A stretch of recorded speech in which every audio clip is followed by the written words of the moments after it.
शाम का समय था। आसमान काले बादलों से भरा हुआ था और लगातार तेज बारिश हो रही थी। कॉलेज के बाहर खड़ा रवि ठंडी हवा और बारिश की बूंदों में भीगता हुआ बस एक चीज का इंतजार कर रहा था, बारिश थम जाए। लेकिन आधा घंटा गुजर गया और बारिश थमने का नाम ही नहीं ले रही थी। रवि बोला, आधे घंटे से खड़ा हूँ और बारिश है कि रुकने का नाम ही नहीं ले रही।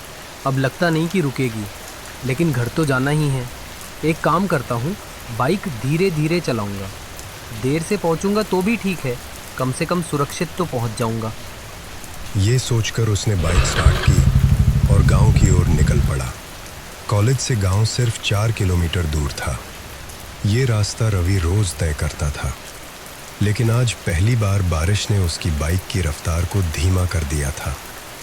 सड़क पर पानी और फिसलन ऐसी थी कि जैसे किसी को गिराने का इंतजार कर रही हो।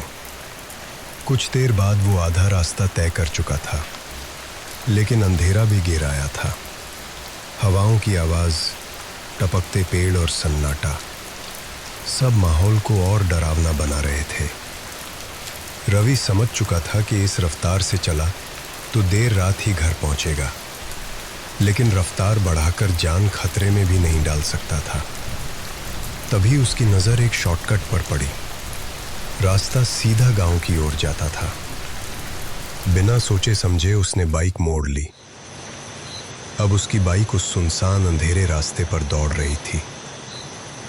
रात पूरी तरह गहरी हो चुकी थी। गांव बस थोड़ी दूर ही था कि अचानक बाइक खड़खड़ाई और बंद हो गई। रवि ने कई बार किक मारी, इंजन ने कोई जवाब नहीं दिया।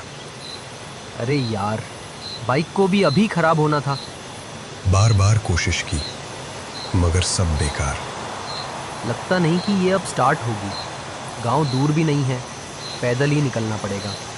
उसने बाइक साइड में खड़ी की और पैदल चल पड़ा।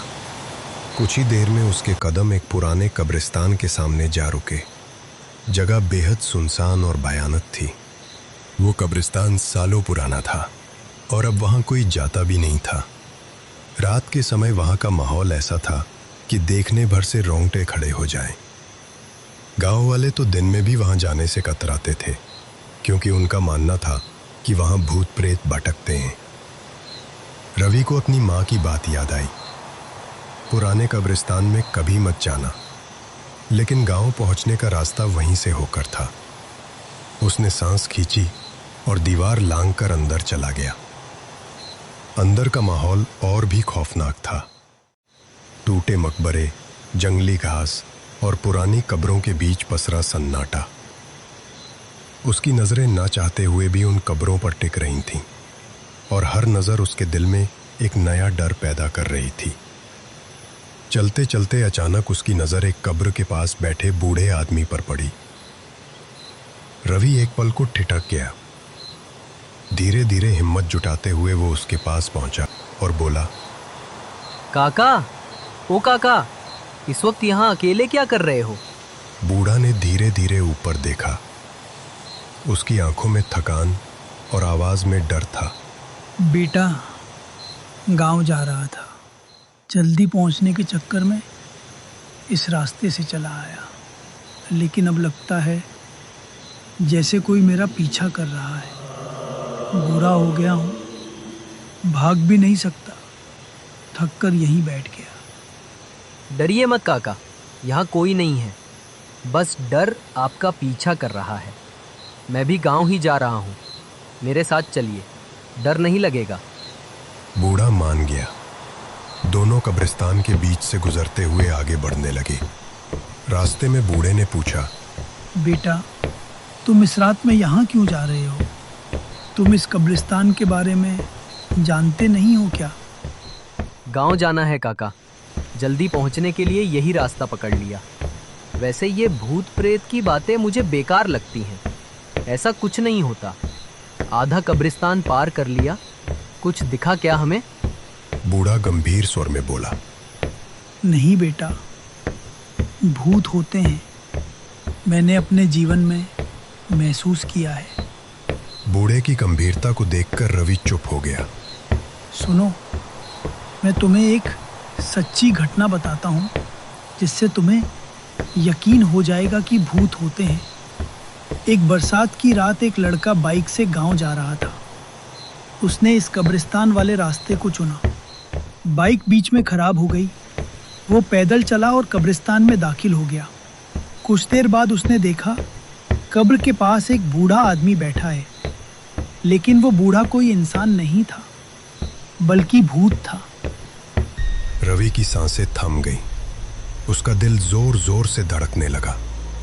ये तो मेरी कहानी है। यही सब मेरे साथ भी हो रहा है। आप किसकी बात कर रहे हैं? मैं रवि नाम के उस लड़के की बात कर रहा हूँ जो भूत प्रेत में विश्वास नहीं करता था। रवि का खून जम गया। उसका शरीर कांपने लगा। तुम कौन हो? मेरा नाम कैसे जानते हो? बूढ़ा अचानक जोर से हंस पड़ा। उसकी हंसी कब्रिस्तान की खामोशी को चीरते हुई हर ओर गूंज उठी। अब तो मान गया ना बेटा कि भूत होते हैं। रवि चीखते हुए भागने लगा। भागते भागते उसे कब्रिस्तान से बाहर निकलने का गेट दिखाई दिया। उसके चेहरे पर राहत की चमक आई, लेकिन जैसे ही गेट तक पहुंचा वो थम गया। वो वही गेट था जिसे वो पहले लांघ चुका था। मतलब बाहर निकलने का रास्ता नहीं, बल्कि कब्रिस्तान के भीतर आने का रास्ता। उसका पूरा शरीर अकड़ चुका था। अचानक पीछे से वही आवाज आई, अब यकीन हुआ ना, भूत होते हैं। रवि चीखते हुए जमीन पर गिर पड़ा। उसका दिल जोर से धड़का और वहीं हमेशा के लिए थम गया। कब्रिस्तान एक बार फिर खामोश हो गया। बस हवा में गूंज रही थी बूढ़े की ठंडी डरावनी हंसी।